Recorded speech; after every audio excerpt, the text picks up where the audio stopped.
Hi guys, good evening. So I'm here in Bulacan.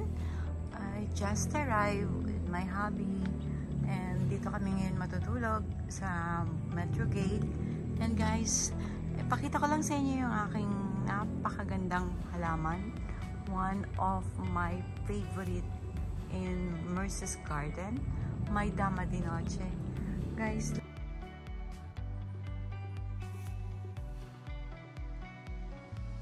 amazing look. So this is my Dama de Noche and it's in full bloom. So nakabuka silang lahat. And guys, sa umaga natutulog yung mga yan.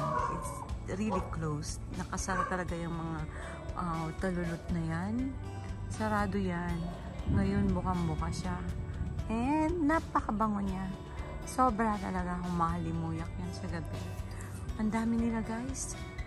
So, I'm just so happy to see this plant in full bloom.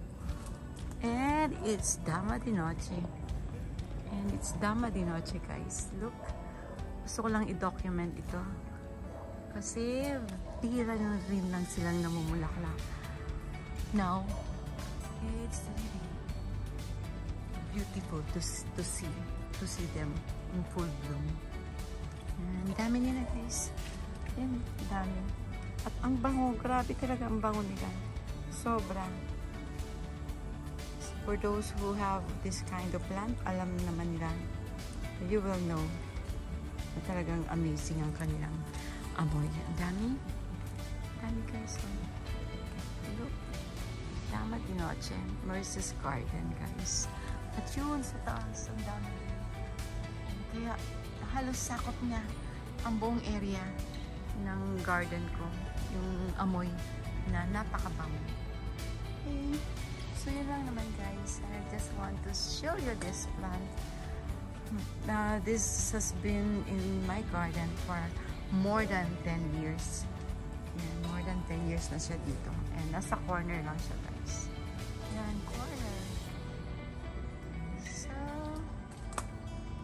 okay, yun lang naman guys.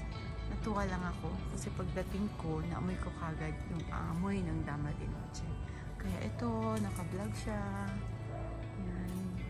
That is how it looks like during the night.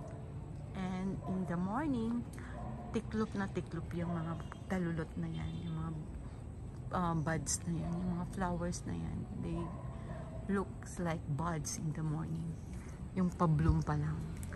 Yan, ganda diba? Okay. That's all. Thanks for watching. And this is Merce's Garden, nighttime.